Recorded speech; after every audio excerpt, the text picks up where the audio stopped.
41 million gallons of fuel. Welcome. Thank you for being here. That's what the Pentagon is quietly positioning in the southern tip of the Philippines, inside a bay most Americans have never heard of, in a move that could determine who controls the Western Pacific for the next generation. It doesn't look like a declaration of war. It doesn't have a press conference. It won't trend on social media.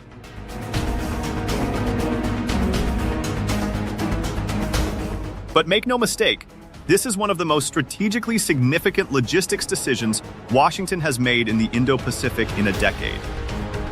Welcome back to the channel.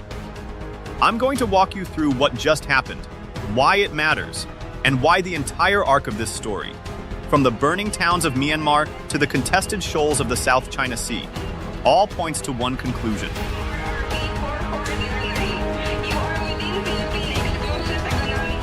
The first island chain is being armed.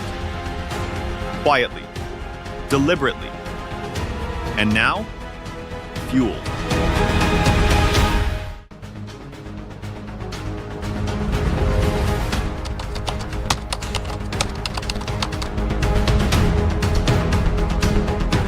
On April 7, 2026, USNI News revealed that the Defense Logistics Agency, the Pentagon's global supply backbone, has formally requested contractor services to establish a Defense Fuel Support Point, or DFSP, in the Davao region of Mindanao, in the southern Philippines.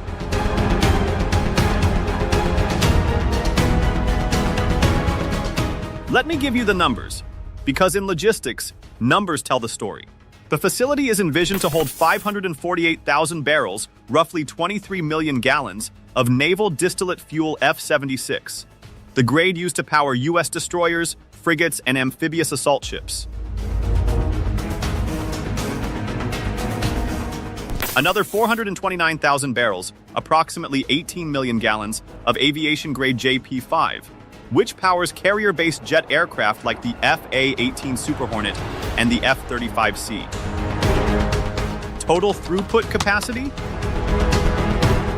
At least 1 million barrels, 42 million gallons per year. The facility will be capable of fueling 2 medium-range tankers or barges simultaneously, with pump rates reaching 6,600 barrels per hour for tankers and 2,000 barrels per hour for barges. Contractors must operate the site around the clock, 24 hours a day, 7 days a week.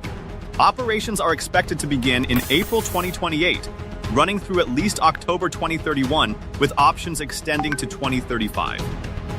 Now, some of you might be thinking, okay, it's a fuel depot. Why does this matter? Here's why. Clausewitz famously wrote that war is the continuation of politics by other means. But any general worth his salt will tell you, war is also the continuation of logistics.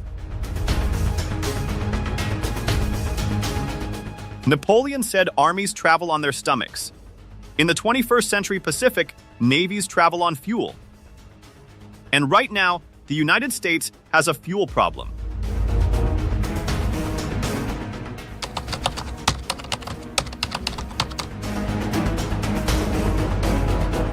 In 2021, the Red Hill Bulk Fuel Facility in Hawaii, one of the Pacific Fleet's most critical fuel hubs, built into the volcanic rock of Oahu during World War II, contaminated the local drinking water supply.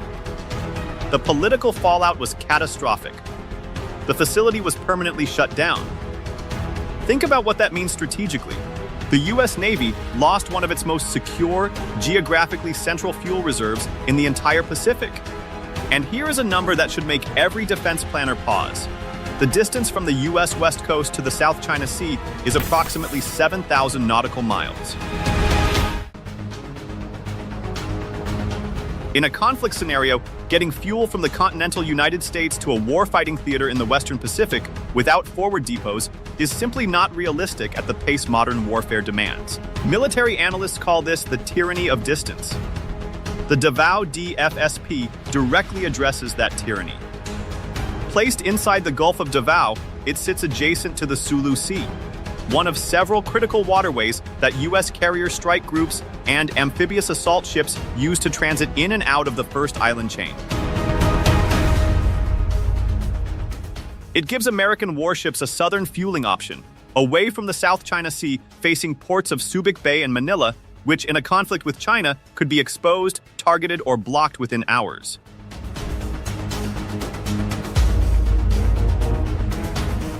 Subic Bay has been the cornerstone of American naval logistics in the Philippines for decades, but it faces north and west, toward China. The Davao Depot faces south and east. That is not an accident. That is strategic depth.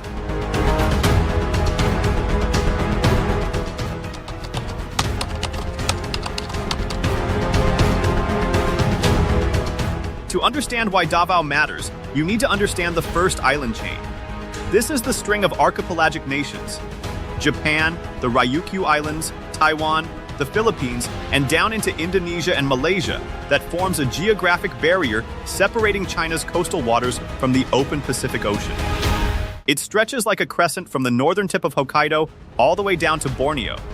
American defense strategy, as articulated in the National Defense Strategy, explicitly identifies this chain as the primary line for deterring Chinese military expansion in the Indo-Pacific.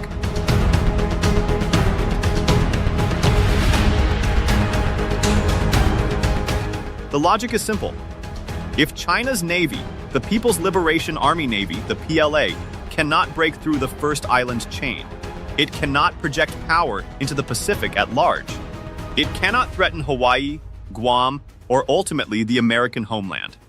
Every American military investment in this region, the bases in northern Luzon, the prepositioning of weapons in Palawan, the EDCA sites, and now the Davao Fuel Depot, is part of this strategic framework.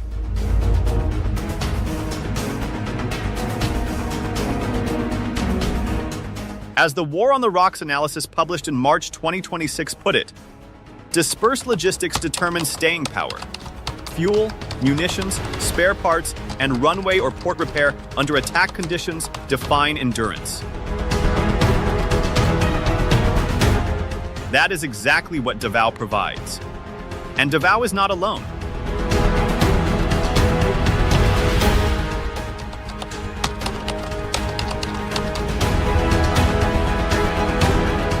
The Davao DFSP is the third piece of a larger puzzle. Navy Rear Admiral George Bresnahan, commander of DLA Energy, visited the South Pacific in 2025 to inspect two additional upcoming sites: Port Moresby, Papua New Guinea, and Darwin, Northern Australia.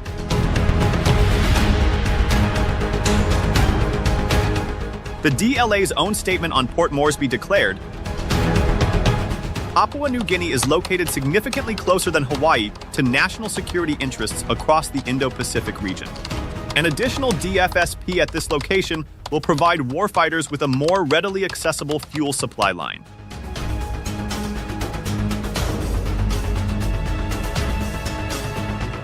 On Darwin, fuel stored at the strategic Northern Territories port will, in the agency's words, augment America's warfighting capabilities and reinforce its commitment of shared security and stability with regional allies and partners.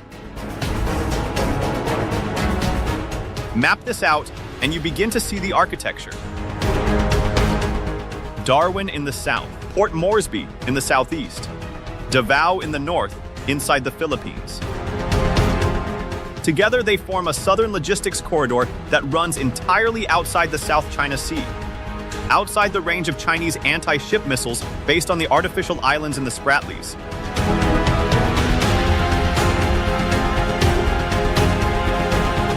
Outside the range of land-based systems in Hainan Island. It is, in essence, a fuel highway for a potential conflict, running beneath China's sphere of influence through friendly archipelagic waters into the heart of the Western Pacific.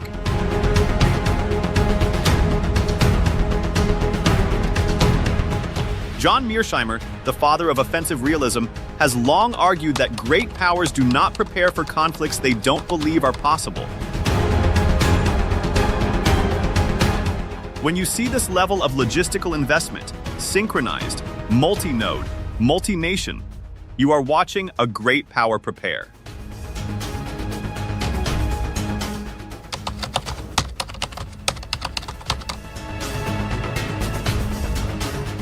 But we cannot discuss this fuel depot in isolation.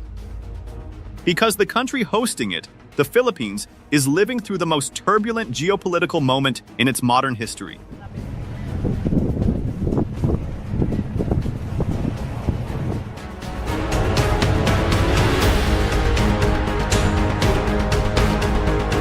Mr. President, it's great to see you again, and welcome to the Pentagon. Since the administration of President Ferdinand Marcos Jr. came to power, Manila has dramatically deepened its security relationship with Washington, and Beijing has not been pleased. Here are the flashpoints from just the first quarter of 2026 alone.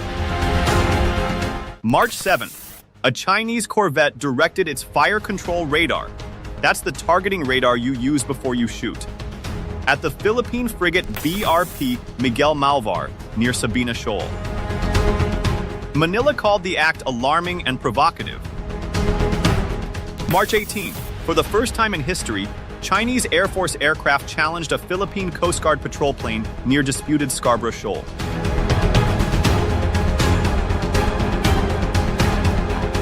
March 24, Manila deployed 7 vessels after Chinese Coast Guard and maritime militia ships harassed Philippine fishing boats near Scarborough Shoal.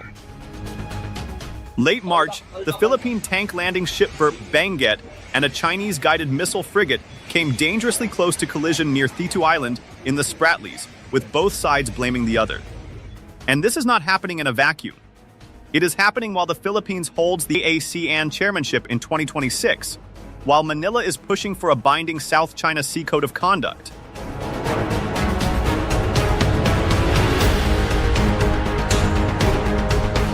And while over 500 U.S.-Philippine joint military activities are planned for the year, the highest number in the alliance's history.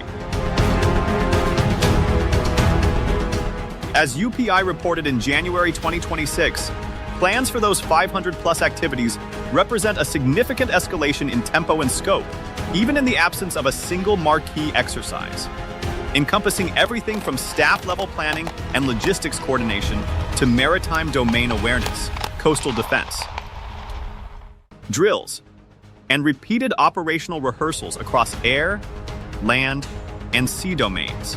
Elizabeth Laris, adjunct senior fellow at the Pacific Forum, framed it bluntly: having the Philippines as chairman, particularly under the U.S.-friendly Marcos administration, is useful to the U.S. agenda in the region.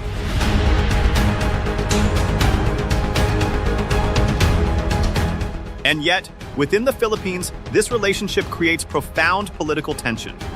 The leaked letter from Foreign Secretary Maria Teresa Lazaro in February 2026 exposed a fault line within Manila itself, between a military-led transparency initiative that publicly documents maritime run-ins with China, and a diplomatic track that seeks to preserve negotiating room with Beijing. It is the classic small state dilemma.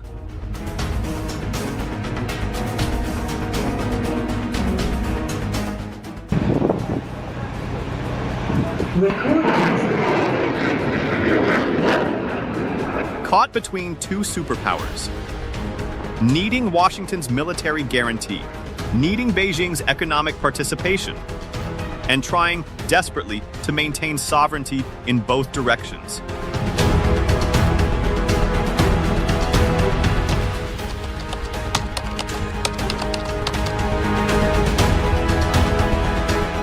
Step back. Look at the full picture.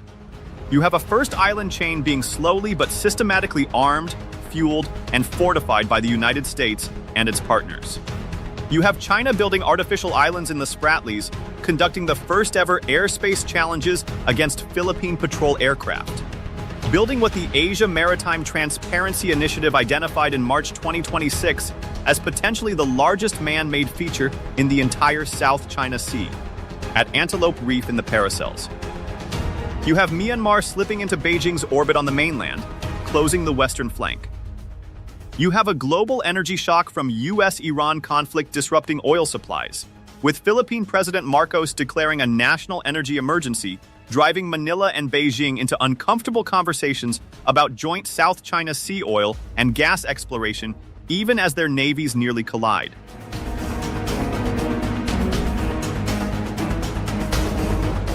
And you have the United States building a distributed logistics network. Fuel in Davao, fuel in Darwin, fuel in Port Moresby.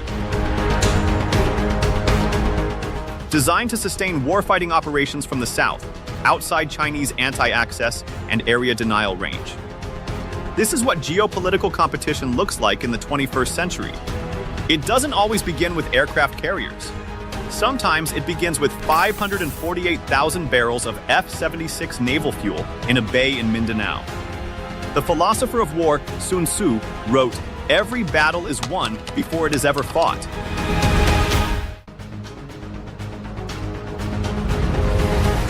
What the Pentagon is doing in Davao is winning before fighting. It is establishing the logistical conditions under which the United States could sustain a prolonged naval campaign in the Western Pacific, without depending on ports that China can threaten on day one. As the War on the Rocks study from March 2026 noted, alliance-related infrastructure including storage, redundant communications, and repair capacity contributes to deterrence only if it remains usable amid hostilities.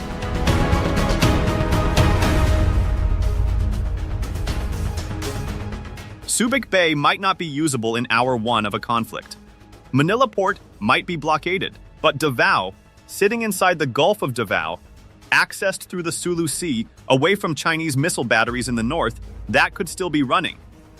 That is the logic. And it is cold, clear strategic logic.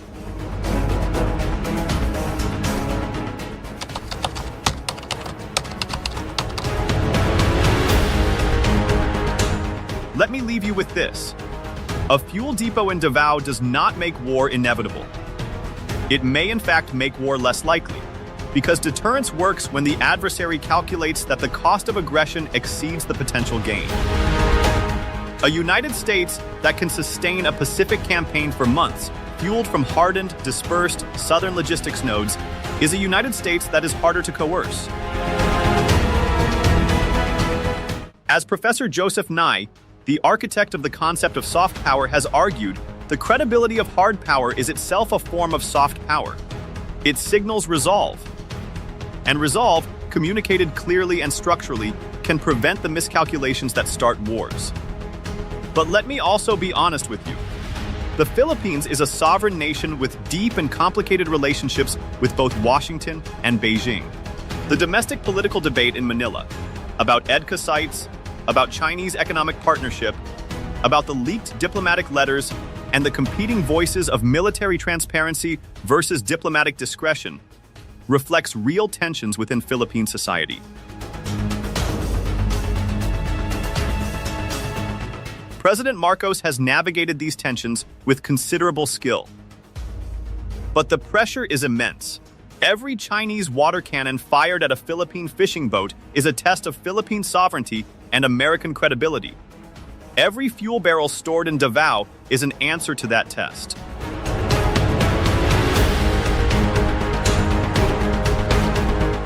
The South China Sea has an estimated 11 billion barrels of untapped oil and 190 trillion cubic feet of natural gas. It carries roughly $3.4 trillion in annual trade. It is not a distant abstraction. It is the economic heartbeat of the Indo-Pacific. And right now, in the Gulf of Davao, construction crews are preparing to build the latest node in a strategic network that will shape whether the next century is defined by rules-based order or by the proposition that power, not law, determines who sails where. 41 million gallons of fuel. That is what the next chapter of Asian geopolitics smells like. If you found this analysis valuable, share your perspective in the comments. Your insights help deepen the conversation and sharpen our understanding of evolving regional dynamics. Thank you, and we will see you soon in our next geopolitical discussion.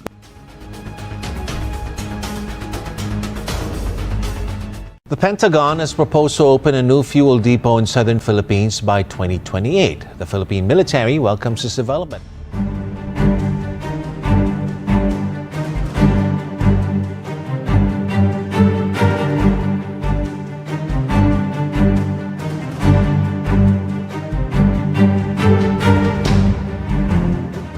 The greater risk to our security is the lack of a credible deterrence. These facilities will help allow the AFP to perform and to sustain its operations.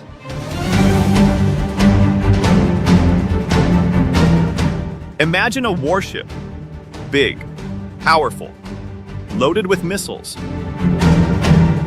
Now imagine it runs out of fuel 4,000 miles from the nearest gas station. That warship is not powerful anymore. It is a very expensive piece of floating metal. America knows this. China knows this.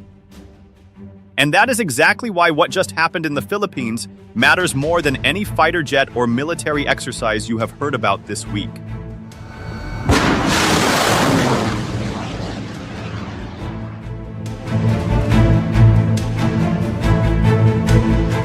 On March 31st, 2026, the United States Defense Logistics Agency quietly published a contractor solicitation.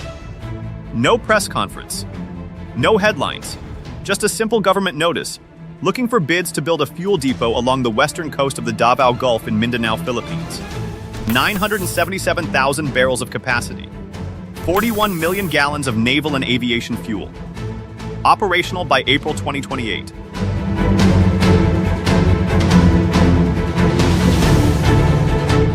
This is not routine. This is the United States drawing the final line in a fuel arc that stretches from Australia all the way to the edge of the South China Sea. And Davao, a city that most Americans cannot find on a map, is the keystone.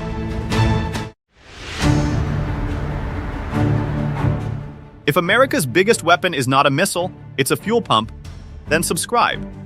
Because this is the story nobody else is telling.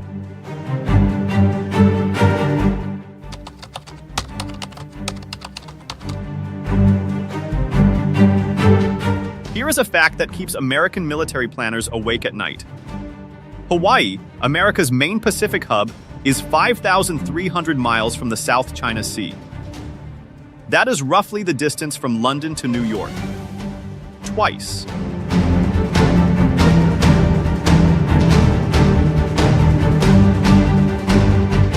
In a real conflict in the Western Pacific, American ships and aircraft would need fuel constantly. And getting that fuel from Hawaii to the fight would take days. Days that could decide the outcome of a war.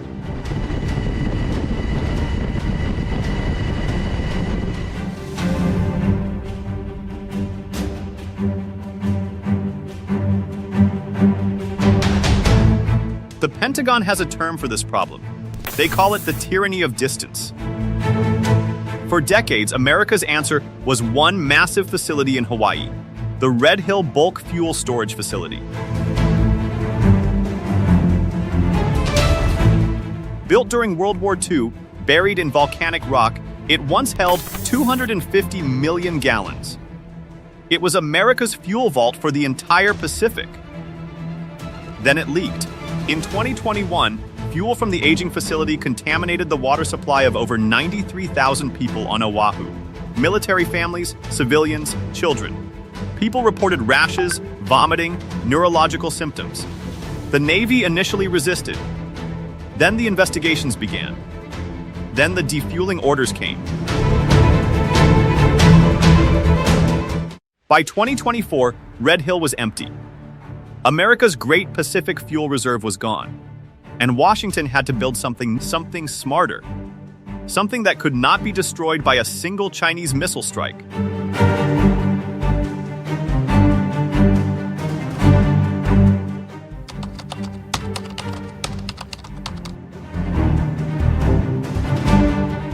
Military strategists call it distributed logistics. The idea is simple. Do not keep all your fuel in one place. Spread it across dozens of smaller depots. Each one is a harder target. Each one extends the reach of your forces. Together, they form a web that is nearly impossible to break. Since 2023, America has been building exactly that web, quietly, methodically, across the Indo-Pacific. It starts in Darwin, Australia, a fuel depot already operational at the Royal Australian Air Force Base. Joint US-Australian. Tested. Running. Then Port Moresby, Papua New Guinea.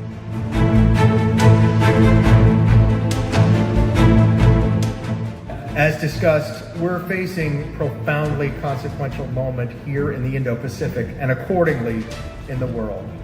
China. In September 2025, Admiral Samuel Paparo, the commander of all U.S. forces in the Pacific, personally attended the groundbreaking of a new $400 million fuel storage facility capable of storing 70 million gallons.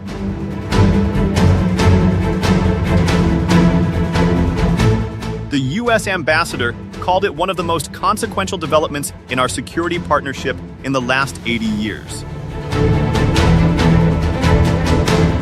DLA Energy exists to provide America's warfighters with timely and reliable access to fuel, said Navy Rear Admiral George Bresnahan, the Defense Logistics Agency Energy Commander, during his South Pacific tour in late 2025. Maintaining a decentralized network of fuel support points enables our team to deliver global energy solutions for sustained operational readiness. Darwin, Port Moresby, and now Davao.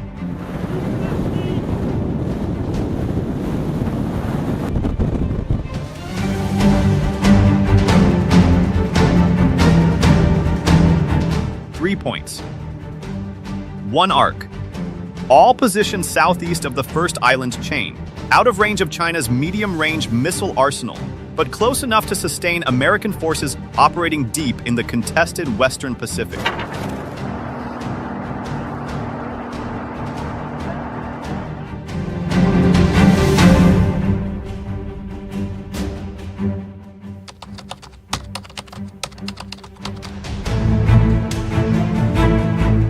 Look at a map. Davao sits at the northern edge of the Salib Sea. To its west is the Sulu Sea. Both of these are critical maritime choke points, transit corridors that connect the Pacific Ocean to the Indian Ocean, through which U.S. carrier strike groups regularly move.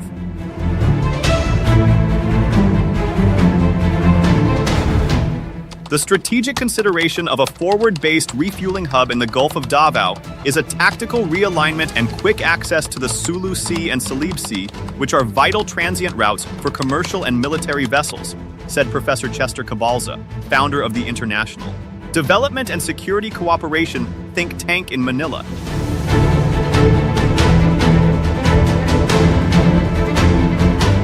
In plain language, a carrier strike group sailing from the Pacific toward the South China Sea passes directly by this region. Right now, it has to stop in Manila or Subic Bay to refuel, ports that sit dangerously close to the range of Chinese missiles.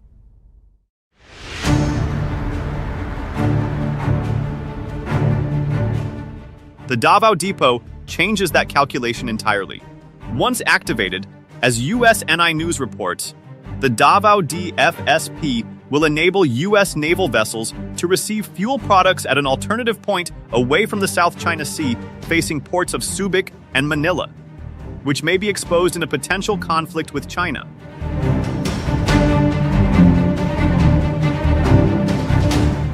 Half of the fuel will be naval-grade F-76 for warships.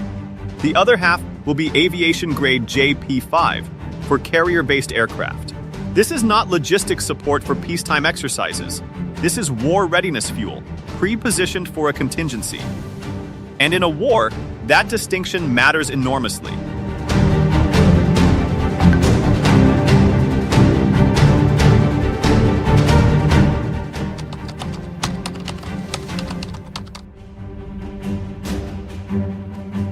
The greater risk to our security is the lack of a credible deterrence. These facilities will help allow the AFP to perform and to sustain its operations. Not everyone in Manila sees this the same way. The Armed Forces of the Philippines welcomed the depot. Rear Admiral Roy Vincent Trinidad, the Philippine Navy's West Philippine Sea spokesman, was direct. The greater risk is to have no deterrence at all. So, we welcome these facilities, he said. These are Philippine facilities. Philippine-controlled facilities, he added. Citing the Enhanced Defense Cooperation Agreement, EDCA, and the Visiting Forces Agreement as the legal framework. AFP Chief General Romeo Bronner echoed this at a maritime security symposium at Camp Aguinaldo. Maritime security is both a national duty and a shared responsibility, he said. But inside the Philippine Congress, the reaction was different. A CT Teachers Party List representative Antonio Tino went directly for the jugular. This planned U.S. military oil depot is not about helping Filipinos. It is about securing fuel for U.S. warships and aircraft as part of Washington's forward-based refueling chain in the Western Pacific, Tino said. It deepens our entanglement in great power rivalry and turns parts of Mindanao into a forward operating platform for war. Well, ang usapin dito ay pagpapanagot sa Vice Presidente. So, yun ang dapat na focus natin. He added, fuel depots are prime military targets. Building a U.S.-controlled refueling hub in the Davao Gulf effectively paints a bullseye on communities that simply want peace, jobs, and basic services. Tino raised a point that is uncomfortable, but real. He pointed out that Filipino families were struggling with high fuel prices and an energy crisis, while the government appeared to be welcoming a massive fuel facility for a foreign military. Ginagawang bodega ng crudo para sa digma ang Davao, he said in Filipino.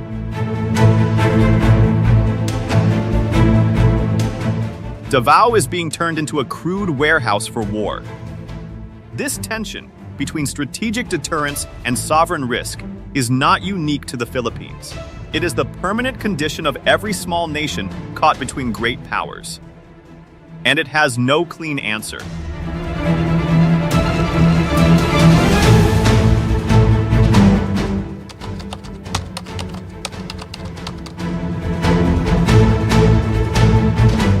Beijing is watching.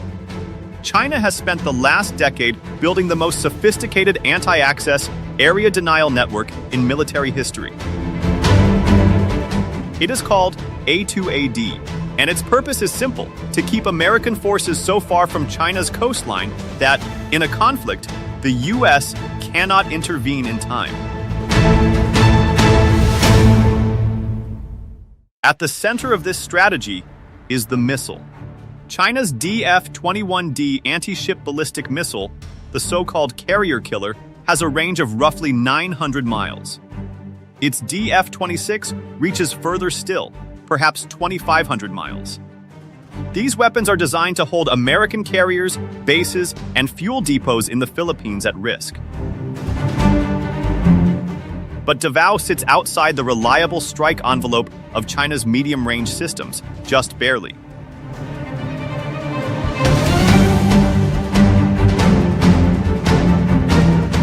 The geography is not perfect, but it is better than Subic, better than Manila. And paired with Darwin and Port Moresby, it creates redundancy that A2AD was not designed to defeat. China's response, predictably, has been to accelerate its own maritime assertiveness. In March 2026 alone, a Chinese warship locked its fire control radar on a Philippine naval vessel near Sabina Shoal.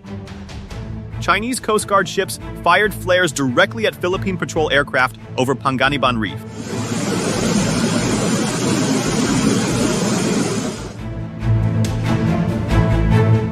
Chinese maritime militia vessels harassed Filipino fishermen in waters the Philippines legally owns.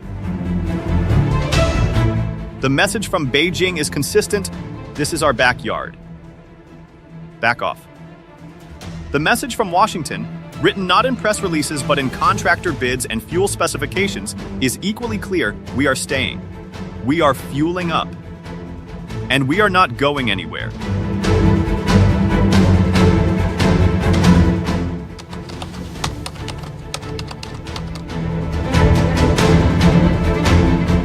Wars, as every serious military historian will tell you, are won by logistics.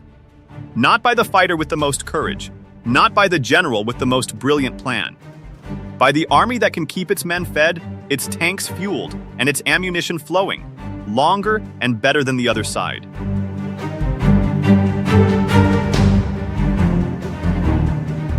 Napoleon failed in Russia because he could not feed his army. Japan lost the Pacific War because American submarines cut its supply lines. The Wehrmacht ground to a halt in North Africa because of fuel. America knows this history. China knows it too.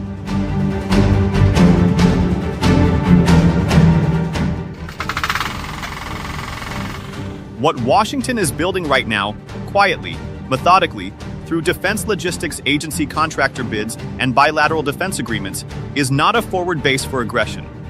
It is a strategic guarantee. It is the infrastructure that says, even if China fires the first shot, we will still be operational a month later. Darwin, Port Moresby, Davao. 3 fuel depots. 3 points on a map. Each one is, by itself, a mundane logistics facility.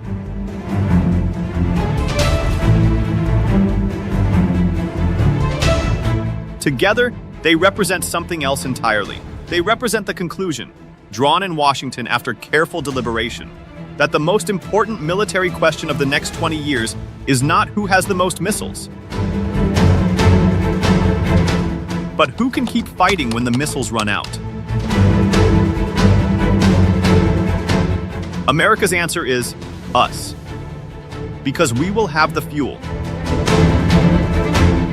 And the Philippines, whether every Filipino politician agrees or not, is at the center of that answer.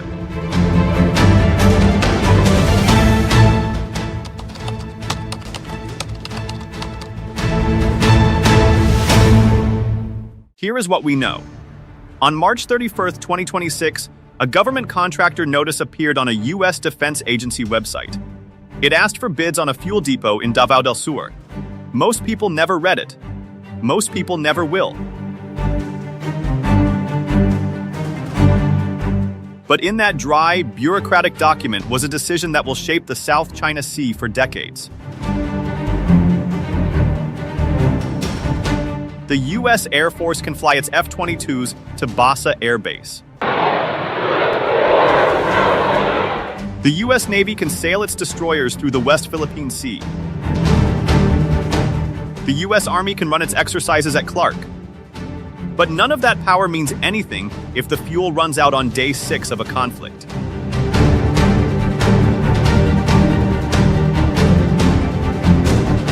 The Davao Depot is America's answer to that problem.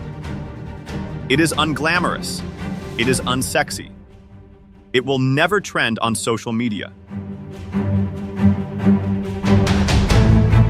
But it may be the most important military decision the United States has made in the Indo-Pacific in years. Because in the end, wars are not won by the side with the best weapons. Wars are won by the side that can keep those weapons running. If you found this analysis valuable, share your perspective in the comments. Your insights help deepen the conversation and sharpen our understanding of evolving regional dynamics. Thank you, and we will see you soon in our next geopolitical discussion. Now, the Philippines makes its first natural gas discovery in more than a decade. President Ferdinand Marcos Jr. announced gas and condensate were found at a well near the existing Malampaya gas field off the coast of Palawan.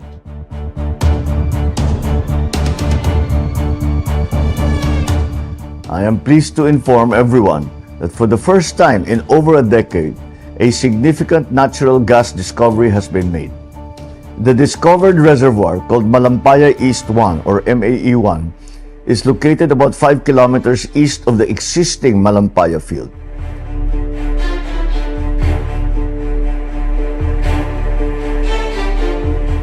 The Philippines is running out of time and running short on energy. Demand keeps rising, electricity prices remain unstable, and dependence on imported fuel continues to grow. Yet beneath the waters off Palawan, the country may have found a lifeline that was hidden in plain sight. What if the answer to today's energy challenge has been there all along, just 5 kilometers offshore? Each year, the economy consumes more power than the last. Factories, data centers, growing cities, and millions of households all draw from a grid under increasing strain. Energy independence is no longer just a policy goal, it has become a strategic necessity tied directly to national strength and sovereignty. This helps Malampaya's contribution and strengthens our domestic gas supply for many years to come. Initial testing showed that the well flowed at 60 million cubic feet per day. This indicates that the well has the potential to produce even more, confirming it is a high productivity resource comparable to the original Malampaya well. On January 19, 2026, President Ferdinand Marcos Jr. announced a discovery that could reshape the country's energy future. A major natural gas find at Malampaya East 1, or MAE-1. This was not a theory or a projection. The gas was already flowing, confirmed through testing beneath the seabed. MAE-1 sits just 5 kilometers east of the original Malampaya gas field. The same basin, the same geological system, but with new reserves. For more than 20 years, Malampaya powered up to 40% of Luzon's electricity before its natural decline began. As production fell, the clock started ticking. MAE-1 changes that timeline. This is the first major natural gas discovery in the Philippines in over a decade, arriving at a moment when global fuel markets are unstable, LNG imports are costly, and coal dependence remains high. Engineers confirmed a high-quality, commercially viable gas reservoir, supported by condensate output. This is energy security that can be measured, planned, and used. The scale matters. MAE-1 has the potential to power millions of Filipino homes, reduce brownouts, stabilize prices, and lower exposure to global shocks. Every unit of gas produced at home means fewer imports, fewer tankers, and fewer vulnerabilities. Energy independence is built one molecule at a time. What makes the discovery even more significant is who made it possible. Filipino engineers and crews carried out the work, completing operations without accidents.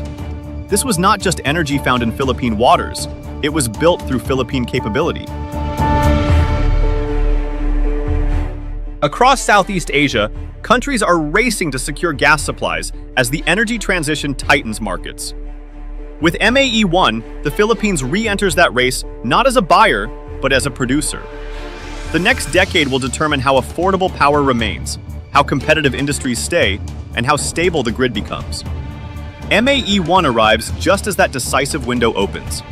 5 kilometers east of an aging giant, a new chapter has begun. This is not just an energy story. It is an economic story, a security story, and a sovereignty story. And it starts offshore.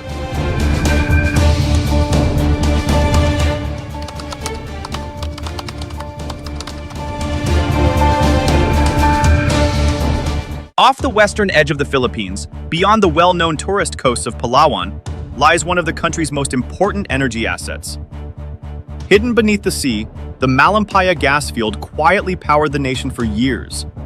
It was never visible and rarely discussed, yet it played a central role in keeping the country running. Not on land, not in sight, but essential. Discovered in the 1990s and developed in the early 2000s, Malampaya became the Philippines' first and only large-scale domestic source of natural gas.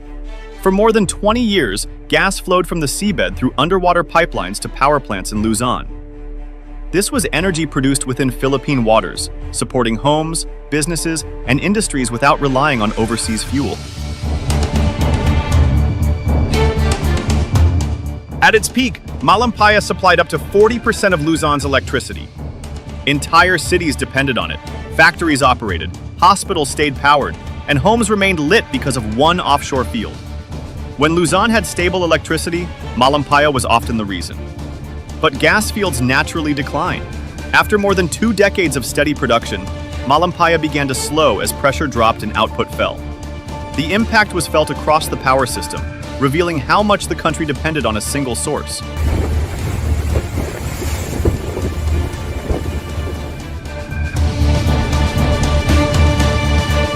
This raised a difficult question for policymakers. What comes after Malampaya?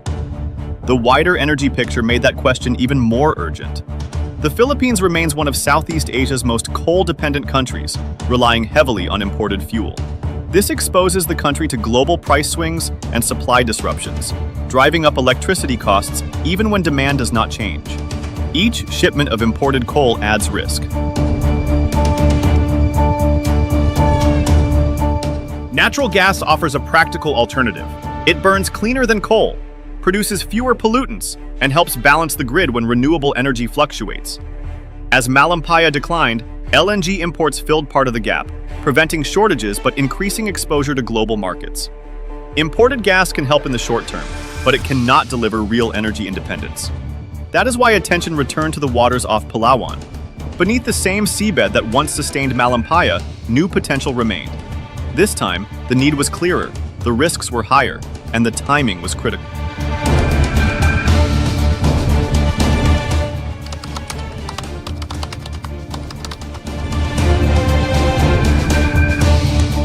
Just 5 kilometers east of the original Malampaya gas field sits Malampaya East 1, or MAE-1. It lies in the same offshore basin and geological system that powered the Philippines for decades, but it is a new reservoir with fresh potential. This discovery was not a stroke of luck. It was the result of careful study, experience, and a deliberate decision to return to ground that was already well understood.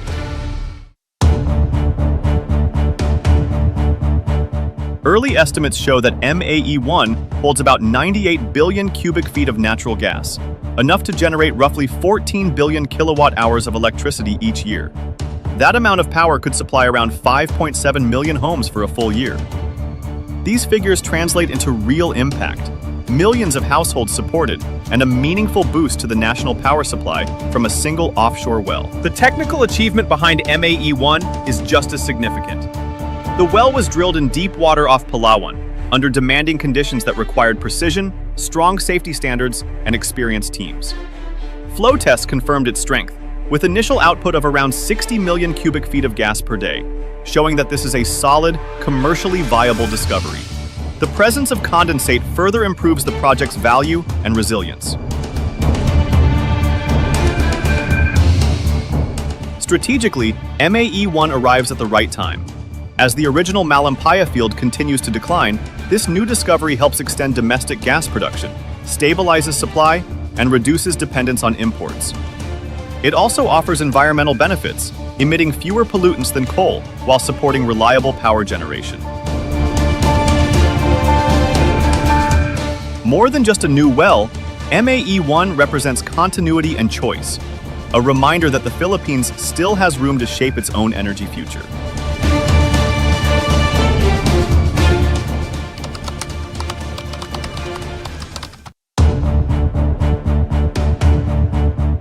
Energy security is not an abstract concept. It shows up in everyday life, on electricity bills, in factories that need steady power, and in hospitals where outages are not an option. Gas from MAE-1 helps stabilize gas-fired power plants, keeping electricity supply steady when demand rises. When fuel supply is reliable, power generation follows. That stability matters. In a world shaped by geopolitical tension and volatile fuel markets, predictability becomes a real advantage. Domestic gas shields the Philippines from sudden global price shocks and reduces the need for costly emergency imports. While MAE-1 does not eliminate risk, it shifts the balance in the country's favor by giving planners more control and flexibility. The economic impact extends beyond energy security. Projects like MAE-1 support jobs across a wide chain, from offshore drilling and marine transport to engineering, maintenance, ports, and logistics. These are not short-term opportunities. They create lasting skills, support local businesses, and strengthen industrial capacity. Revenue from domestic gas also stays within the country, flowing back through taxes, royalties, infrastructure spending, and reinvestment instead of being lost to imports.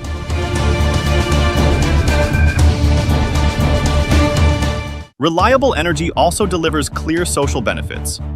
Households experience fewer outages and more predictable power costs. Businesses gain the confidence to invest, expand, and retain jobs. Stable supply makes it easier to extend electricity to underserved and rural areas, supporting schools, clinics, and small enterprises. At its core, development still begins with access to dependable power. From an environmental standpoint, natural gas offers a practical step forward. It produces significantly less carbon dioxide than coal and helps lower emissions immediately, not just on paper. Gas also plays a key supporting role alongside renewables, stabilizing the grid when solar and wind output fluctuate. This balance allows cleaner energy to grow without undermining reliability.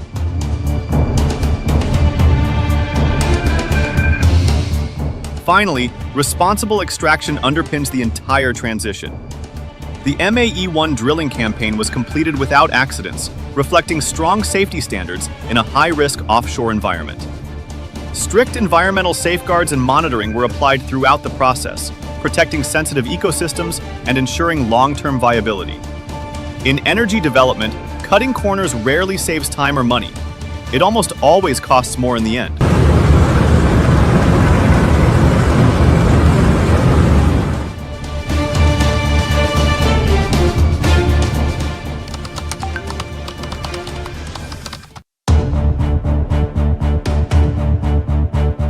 The next steps are the completion and testing of the Camago 3, followed by the drilling of the Pag-asa exploration well to pursue more potential gas resource. Government and industry reaction to the MAE-1 discovery has been clear and aligned. President Ferdinand Marcos Jr. described the find as a high-productivity resource, highlighting both the technical success of the well and the fact that it was carried out under Filipino leadership without any accidents. Within the energy sector, momentum has followed quickly. Companies involved in the Malampaya project, including Prime Energy Resources Development, PNOC Exploration Corporation, and Prime Oil and Gas Inc., are preparing for expanded work under the Malampaya Phase 4 program.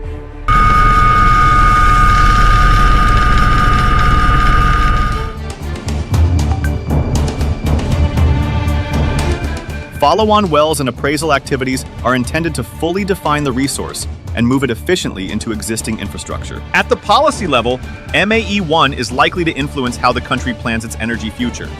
Stronger incentives for exploration, clearer gas market rules, and better coordination between fossil fuels and renewables are all back on the table. The discovery sends a clear signal. When success appears, policy adapts.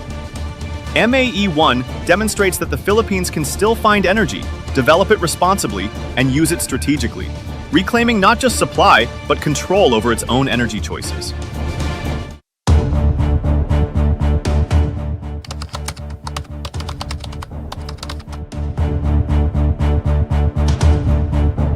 Offshore energy development is never simple. Deepwater drilling pushes engineering to its limits, where extreme pressure, temperature, and depth leave little room for error. MAE-1 lies thousands of meters below the surface, in an environment where precision determines success and mistakes carry heavy consequences. The ocean does not compromise, and energy security depends on how well projects are executed, not on optimism alone.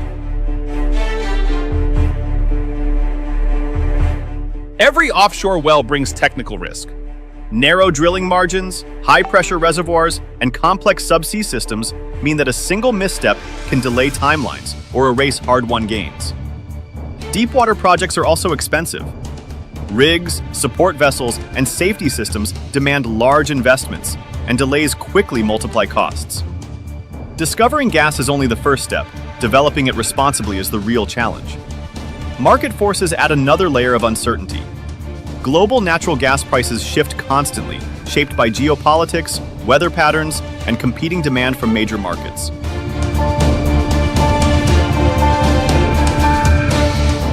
When prices fall too low, domestic projects struggle to remain viable. When prices rise too high, consumers bear the burden. Managing this balance between affordability and long-term supply is one of the hardest tests for energy planners. Infrastructure is equally critical. Gas must move efficiently from offshore wells to onshore facilities and into the power grid. Pipelines, processing plants, and grid readiness will determine how quickly MAE-1 becomes usable energy. gas left underground has no value without a clear path to the grid. Environmental and regulatory risks cannot be ignored. The waters off Palawan are ecologically sensitive, requiring strict safeguards, continuous monitoring, and firm regulatory oversight. Permits, environmental assessments, and community engagement are not box-ticking exercises. They determine public trust and long-term viability.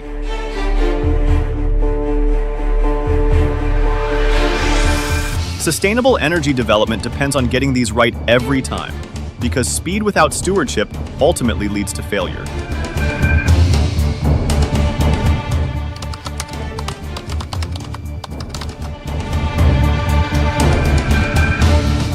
Malampaya East 1 is not the end of the story. It is the beginning. Development is expected to move forward in phases under the Malampaya Phase 4 drilling program, allowing progress to be measured, adjusted, and managed carefully. Energy transitions take time, and MAE-1 represents the first step in a longer journey, not a quick fix. Additional wells, including Camago 3 and Bagong Pagasa, are planned to confirm and expand the resource base.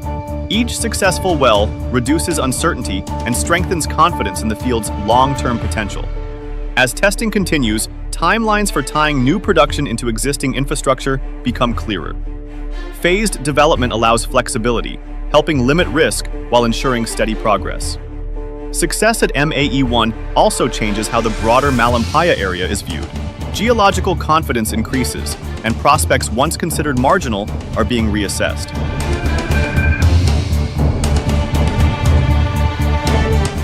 The basin is no longer seen as one in decline, but as one with renewed potential.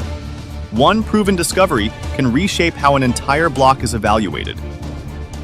In the long term, MAE-1 fits into a broader energy strategy rather than competing with it. The goal is not to choose gas over renewables, but to sequence them properly. Domestic gas provides stability, while solar, wind, and energy storage continue to scale, supporting a cleaner grid without sudden disruptions or price shocks.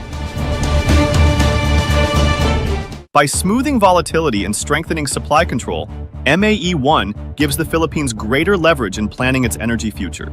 It brings more certainty, more resilience, and a shift from reactive decisions to proactive strategy. In a region competing fiercely for fuel and investment, the country gains something rare: time. Time to plan, time to invest, and time to transition on its own terms. MAE-1 may not solve every challenge, but it clearly changes the direction, replacing decline with balance and dependence with choice.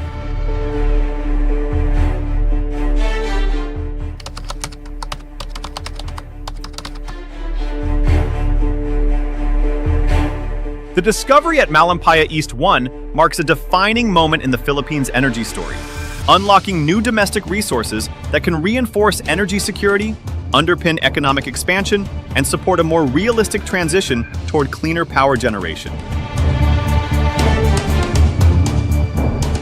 While technical, market, and environmental challenges remain, the find highlights the value of coherent policy direction, close coordination between government and industry, and disciplined, responsible resource development.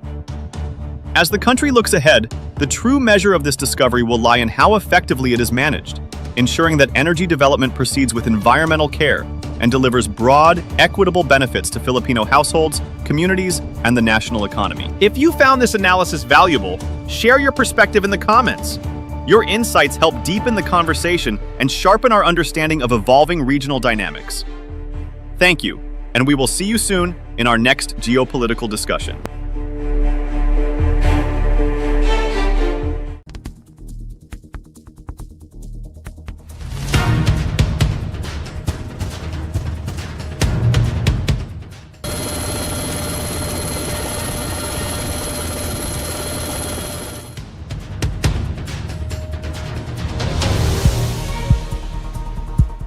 We have also agreed to sustain, if not further, the visits and cooperation between the French Navy and the Philippine Navy.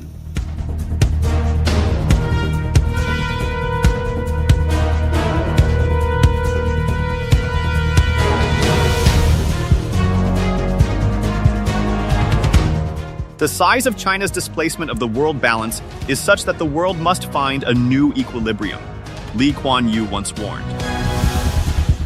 Reminding smaller states that survival in a shifting order depends not on size, but on foresight and strong partnerships. That logic now plays out clearly in the Philippines' push for its first defense pact with a European power, unfolding at the Paris Defense and Strategy Forum in March 2026. As Manila moves toward finalizing a status of visiting forces agreement with France, following months of expanded joint drills, including the 2025 deployment of the French carrier Charles de Gaulle, this step signals more than routine diplomacy. It reflects a country adjusting to a harder reality at sea, widening its circle of deterrence beyond traditional partners as sustained pressure in the West Philippine Sea reshapes its strategic choices. To understand why this moment matters, one must look beyond the headlines into the geography that exposes the Philippines, the alliances it is steadily building, the pressure that drives these choices, and the wider return of global powers into Indo-Pacific waters. Each of these layers tells part of the story, and together they explain how a single agreement in Paris fits into a much larger shift now unfolding across the region. Let's begin our discussion.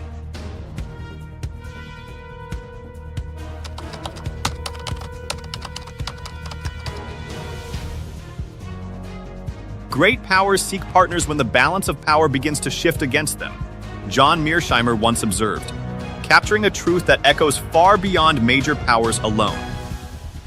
That logic now finds relevance in Southeast Asia, where the Philippines' push for its first defense pact with France at the Paris Defense and Strategy Forum in March 2026 reflects more than routine diplomacy.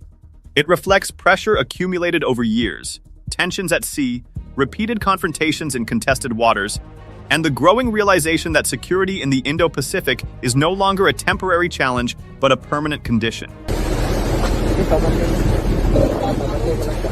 The proposed status of visiting forces agreement with France is not just legal paperwork, it is the mechanism that turns partnership into presence, allowing structured training, coordinated deployments, and sustained operational cooperation.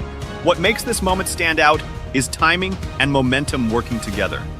French naval deployments, including the 2025 operations of the aircraft carrier Charles de Gaulle alongside Philippine forces, have already shown that Europe is no longer a distant observer of Asian tensions. Step by step, Manila has widened its circle of partners, building a layered network rather than relying on a single shield. Seen in this light, the Paris Initiative becomes more than a bilateral move. It becomes the opening scene of a larger story. One where the Philippines is learning that survival in contested waters depends not on isolation, but on carefully built connections that stretch far beyond its immediate horizon.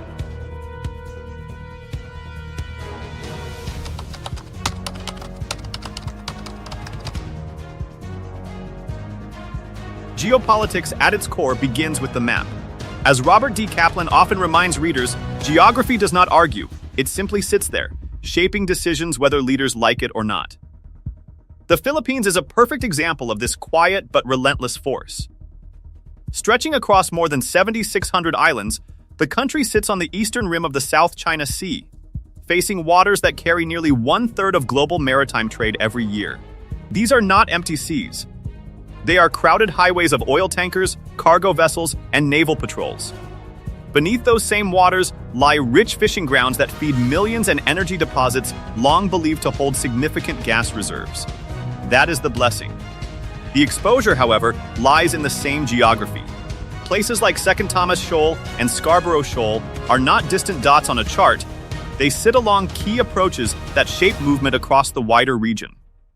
Over the past year, repeated confrontations near these areas, water cannon incidents, blocking maneuvers, and prolonged shadowing have turned geography into daily pressure rather than distant theory. Look closely at the Philippine map and the challenge becomes obvious. Its islands form long, broken chains rather than a single solid landmass. Supply ships traveling to remote outposts must cross open water, often through narrow approaches that are easy to monitor and difficult to secure alone. Even northern Luzon, facing Taiwan across the Bashi Channel, sits near one of the most sensitive maritime corridors in Asia, a passage used by naval forces moving between the Pacific Ocean and the South China Sea. This is why geography leaves Manila little room for complacency. The country cannot move its islands, cannot shorten its coastlines, and cannot close the sea around it. What it can do is reinforce these waters with presence. That is why joint patrols, surveillance flights, and multinational naval exercises have increased in recent years, particularly around the northern and western approaches. In strategic terms, the West Philippine Sea has become more than a territorial question. It has become the center of gravity for national security planning. Every new partnership, every visiting force agreement, every expanded exercise ultimately traces back to the same reality: the shape of the map. Pressure begins in these waters, and so the response must begin there as well. Geography, as history has shown time and again, sets the stage long before strategy enters the room.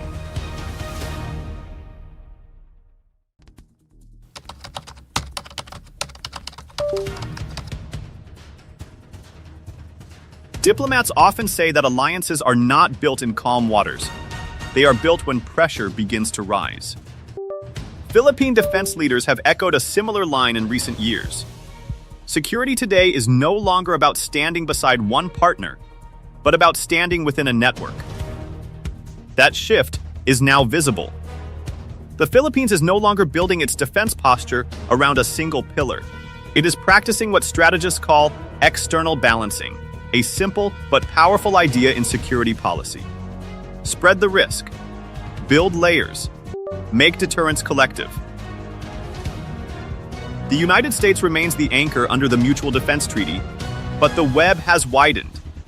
Japan has stepped in with coastal radar systems and patrol vessels. Australia has expanded rotational training and joint maritime drills.